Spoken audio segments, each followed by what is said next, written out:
The menu for today is sinigang sa sampalok with tomatoes.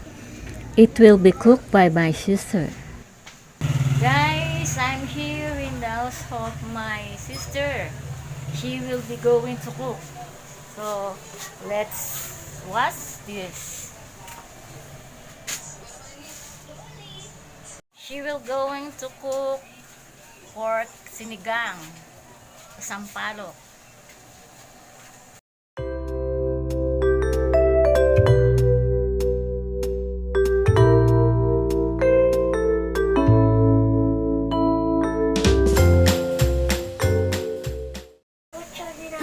Hello guys, I'm going to cook pork sinigang.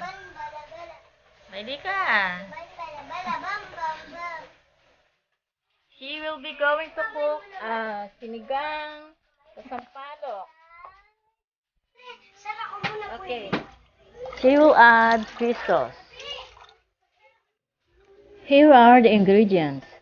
Sampalok, fresh sampalok, gabi, mustard, and chili finger. And here how she prepare it. She cut the gabi. I don't know what they call it in English. And then she sliced the tomatoes.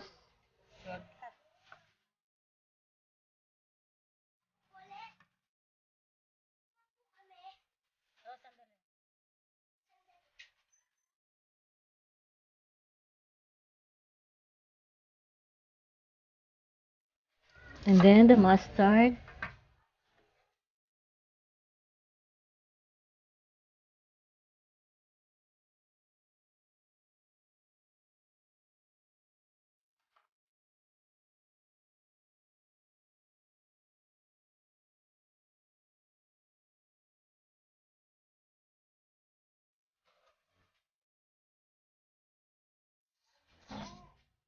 And then she sliced onion.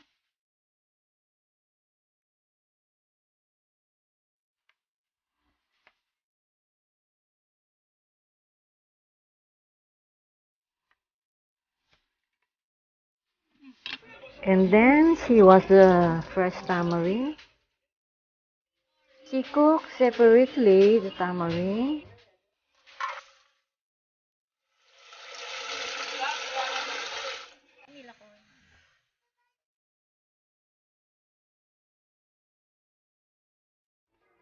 She mashed the tamarind.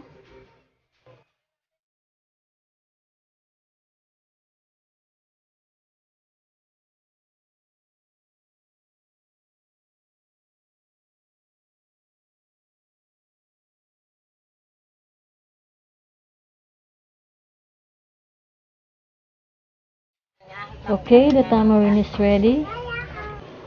And then she add tomatoes and onion. Then she add the gabi.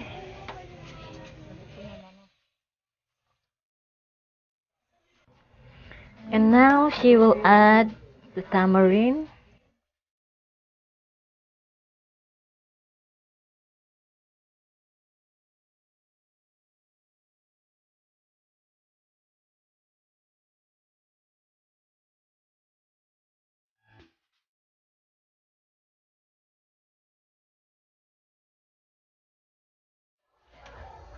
We will wait for a few minutes. She add 1 tablespoon of salt. And then she add finger chili finger, and the mustard.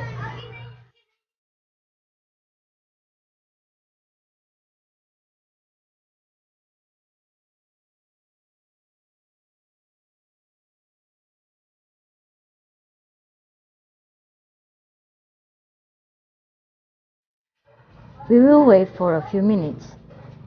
Guys, the sinigang sa sampalok with tomatoes is done.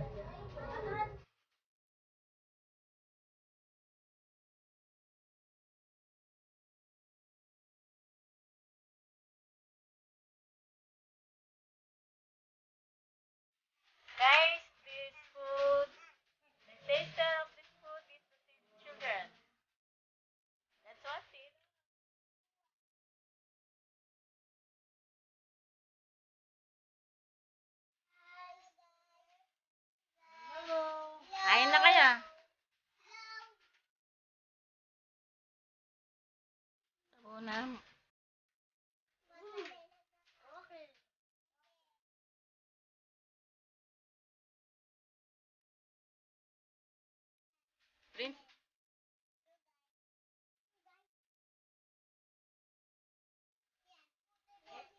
Tapos, This food is healthy and it has vitamin C.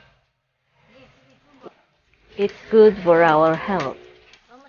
And the children love to eat. kain ka. Huwag mong lalaro yung ulo.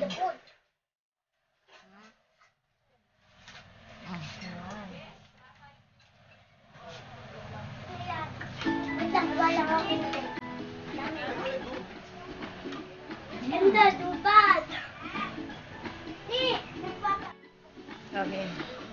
Yeah, kanahan. Kanyaman mo.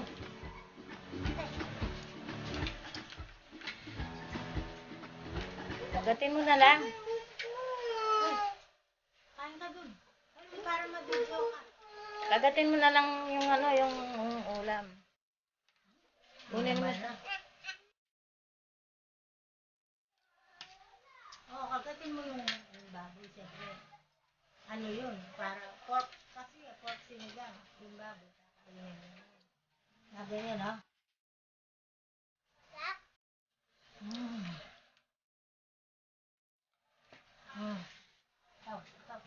Kaninamoy ko lang.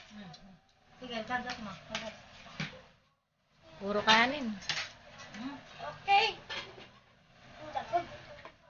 Abuti.